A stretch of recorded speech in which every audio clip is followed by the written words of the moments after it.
Hi friends, இன்றைக்கி பார்த்தீங்கன்னா தக்காளி இல்லாமல் மிளகு ஜீரகம் எந்த மசாலாவும் இல்லாமல் சூப்பரான டேஸ்டியான ஒரு ரசம் தான் நம்ம வைக்க போகிறோம். அது என்னென்னு பார்க்கலாம். அதுக்கு தேவையான பொருள் பார்த்திங்கன்னா தேங்காய் பால் அண்டு புளியை வந்து ஒரு லெமனுக்கும் சின்ன சைஸில் வந்து கரைச்சி வச்சுக்கோங்க. அந்த புளியை நல்லா கரைச்சி அதை வந்து தேங்காய் பாலோட மிக்ஸ் பண்ணி விட்டுருங்க.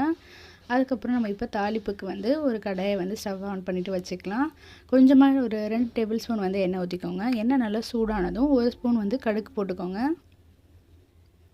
கடுகு நல்லா வெடிச்சிருச்சு. ஒரு கைப்பிடி அளவு கருவேப்பிலை ஆட் பண்ணிக்கோங்க. அதுக்கப்புறம் ஒரு 5 சின்ன காஞ்ச மிளகாய் வந்து நான் ஆட் பண்ணியிருக்கேன். உங்கள் காரத்துக்கு தகுந்த மாதிரி ஆட் பண்ணிவிட்டு நம்ம கரைச்சி வச்சுருக்க தேங்காய் பால் புளி கரைசலை இதில் ஆட் பண்ணிடலாம். ஸோ அவ்வளோதாங்க. இதுக்கு தேவையான அளவு உப்பு ஆட் பண்ணிக்கோங்க. இந்த வீடியோவில் பார்த்த மாதிரியே 1 நிமிஷத்தில் இந்த ரசத்தை பண்ணிடலாம். பட் ரொம்பவே டேஸ்ட் நல்லாயிருக்கும். நீங்களும் ட்ரை பண்ணி பாருங்கள். எப்படி இருந்துச்சு வீடியோவில் கமெண்ட்டில் சொல்லுங்கள்.